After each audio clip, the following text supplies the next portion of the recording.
Welcome back to Valley Life. I'm Alicia Safias. Today we're talking to another one of the doctors at Fresno Surgical Hospital. Welcome, Dr. Henry Aryan.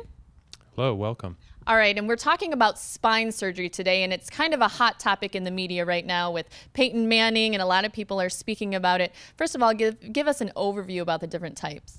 Well, there are many types of spine surgery, some very complex and some rather routine. And as you're right, Peyton Manning is getting a lot of news, particularly because the Denver Broncos are doing well and he's playing well. Peyton had a spinal fusion surgery, which was one of the more common types of surgery, but there are many other types of surgery as well, both in the cervical spine and the lumbar spine, which tend to be the two most common areas affected that require surgery.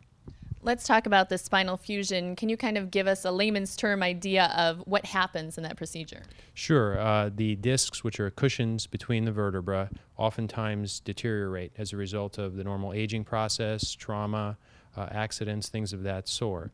And if a disc is pushing upon nerves, then it can cause neurologic deficits, loss of function, pain, things of that sort.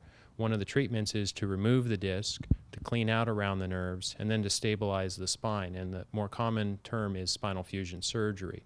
Bone graft is put in, synthetic spacers are put in, and then metal to hold the vertebra in position, which is referred to as instrumentation, which is all modern and accepted ways to treat very common spine disorders. Now, a lot of us, when we think spine surgery, we think that it's kind of the end of the road, but that's not the case anymore. People kind of have the wrong idea about how far we've come. Spine surgery has changed quite a bit over the last 10 years. I think that the perception among many people is somewhat antiquated from how spinal surgery was done originally in the 1950s. You could imagine a time when people were put in a body cast for 6 months and essentially their ability to be active again was markedly diminished. Now, with modern techniques, surgeries are done oftentimes in less than an hour on an outpatient basis or a short hospital stay, up walking either the same day or the next day of surgery, and oftentimes can even play professional sports at the highest levels, even with extensive surgeries like spinal fusions. Wow, that's amazing. Give us kind of an idea about recovery. I imagine it involves physical therapy and that type of thing. Sure.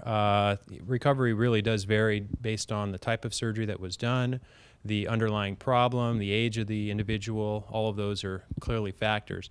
For almost every patient, physical therapy is required at some point in time. Generally speaking, for spine surgery, we start formal physical therapy anywhere between 2 weeks and 6 weeks after surgery. Therapy can last up to a month or two. The goals are really to help restore the muscular tone and return function back for not only professional athletes, but for day-to-day individuals as well. I imagine there are a lot of people out there that have not just catastrophic back injuries that are getting surgery, but people who may have not wanted to do it in the past because it was so overwhelming and scary. Are those the type of people who also would be good candidates for this?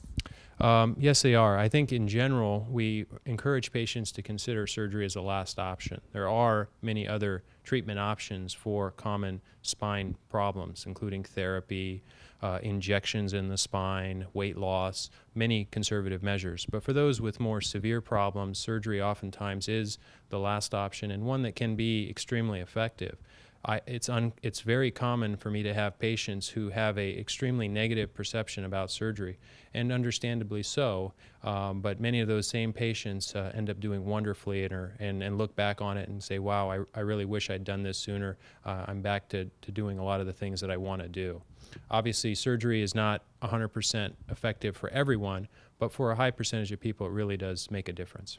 I imagine you hear those and see those success stories all the time. Are there any people that really stand out to you that have really had a life-changing event with this?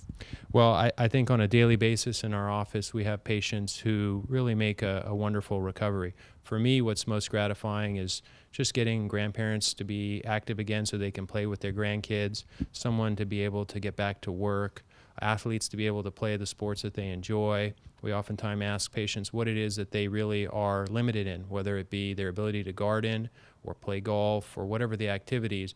That's our goal, is to be able to get people to do those things that they want to do. Oftentimes it's not achievable, but that's our goal, and for a very high percentage of people, it is achievable. Wonderful. And lastly, we have come so far. You spoke about that, but I imagine there's so much more on the horizon in terms of spine surgery. Yeah, the future is very interesting. We're at a very interesting time in spine surgery. Stem cell research is just at its infancy. There's a lot of work being done to try to stop and even reverse the degeneration of the spine that normally occurs. There's a lot of new technology that's out there with motion preservation to replace discs and try to have replacements that maintain motion and the function of the normal spine. Wow. Well, thank you so much for all the great work that you do, Dr. Aryan, and thank you for joining us. Well, thank you very much. All right, and Valley Life, we'll be right back.